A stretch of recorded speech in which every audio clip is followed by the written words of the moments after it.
Palabra del día. Del Evangelio según San Mateo, capítulo 17, versículo 10 al 13. Escuchemos. Cuando bajaba del monte, los discípulos preguntaron a Jesús: ¿por qué dicen los escribas que primero tiene que venir Elías? Él les contestó: Elías vendrá y lo renovará todo. Pero os digo que Elías ya ha venido y no lo conocieron, sino que han hecho con él lo que han querido. Así también el Hijo del Hombre va a padecer a manos de ellos. Entonces entendieron los discípulos que se refería a Juan el Bautista. Palabra del Señor. Gloria a ti, Señor Jesús.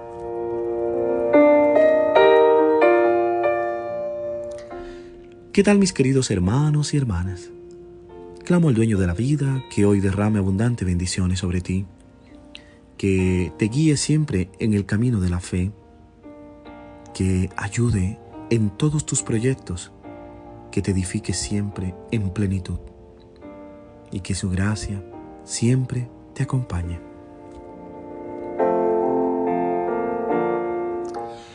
En el Evangelio de hoy inicia diciendo: cuando bajaba del monte.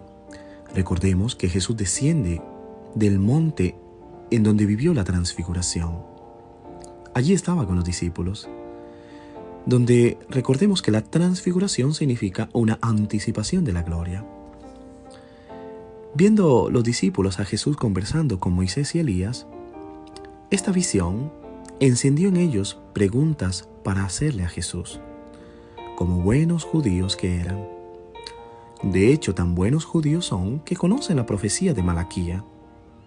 Esta profecía señala la venida del Señor, que es precedida por el regreso de Elías. Es por ello que necesitan entender, para estar seguros si van a confiar en la palabra de las Escrituras, si Jesús es el verdadero Mesías. Y si es así, ¿por qué no ha venido Elías? Esta es la gran pregunta que se tienen los discípulos en el día de hoy. Y hay dos posibles respuestas.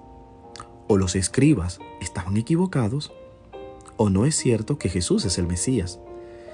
Esta es una duda penetrante en el corazón y en la mente de los discípulos que los inquietan y los llevan a preguntarle a Jesús: ¿por qué dicen los escribas que primero tiene que venir Elías si ellos aún no lo han visto?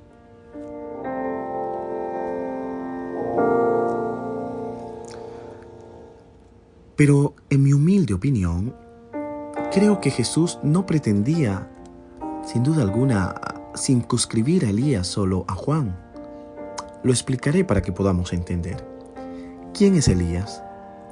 Recordemos que Elías es el primero de los profetas, o más bien el prototipo de todo profeta, el símbolo de la profecía. En la transfiguración del Tabor, cerca de Jesús, aparece Moisés, que representa la ley, y Elías, que representa a los profetas, que representa la profecía. Si la ley es el pacto del pacto entre Dios y su pueblo, la profecía es la voz que lo llama a ser fiel al pacto. Elías, por tanto, no es simplemente el Bautista, sino todos los que dan voz a la profecía. Recordemos también, en la historia han surgido profetas para recordarnos las infidelidades, para sacudir nuestra conversión, para advertirnos de que llegamos tarde con respecto a la venida del Señor.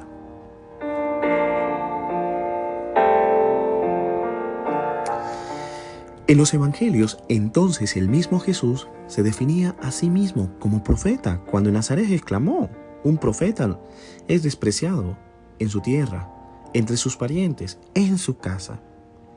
Y así podemos cerrar el círculo con el Evangelio de hoy.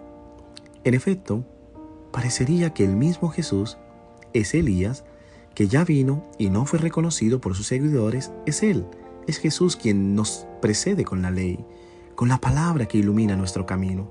Es Él quien viene a nuestro lado para estimularnos, consolarnos, ponernos en camino, y siempre es Él el Mesías a quien esperamos para encontrarlo. Es Él la gracia que viene a salvarnos.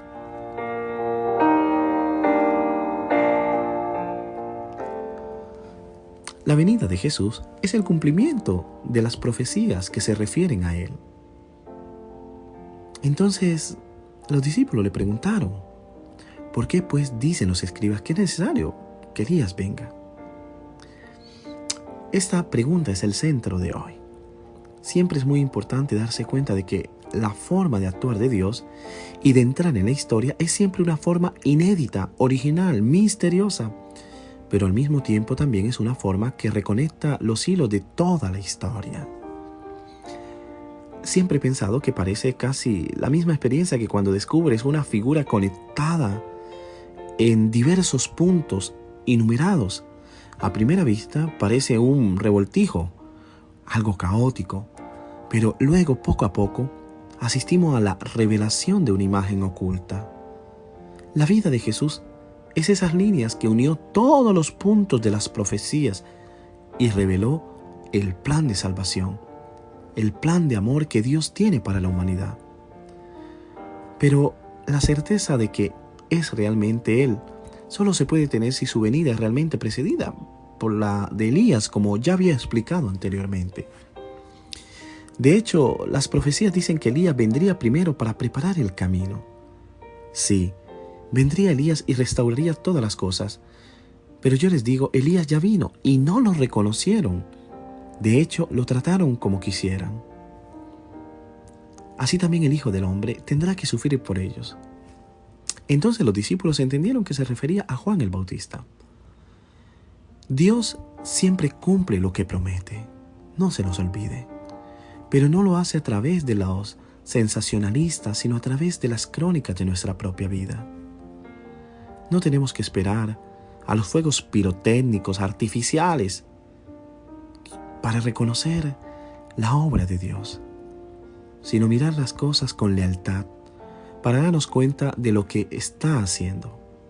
Aquellos que no aceptan el testimonio de Juan, no aceptan el testimonio de aquellos que han preparado el camino para el Señor sin milagros y maravillas, sino solo con la palabra desnuda y un testimonio personal punzante. La gente en su corazón sabía que Juan tenía razón. De hecho, se apiñaron para ser bautizados por él. Pero quien tiene que entender esto siempre finge no entender.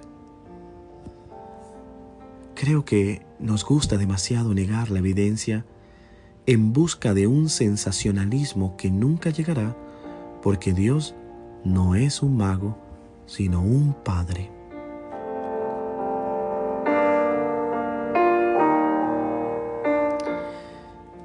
Mis queridos hermanos y hermanas, cada vez que medito el Evangelio, confirmo una vez más que sin duda alguna en Jesús se cumple toda la palabra de Dios, todas las promesas que desde Abraham hasta nuestros tiempos, hasta Juan que profetizó, se han venido cumpliendo. Y si esto se ha cumplido en la palabra, ¿cuántas cosas más Dios no está cumpliendo en nuestra vida? Creo que somos unos bendecidos y unos amados por ese Dios que no es un mago, sino nuestro Padre. Que Dios te bendiga en el nombre del Padre, del Hijo y del Espíritu Santo. Amén. Feliz día.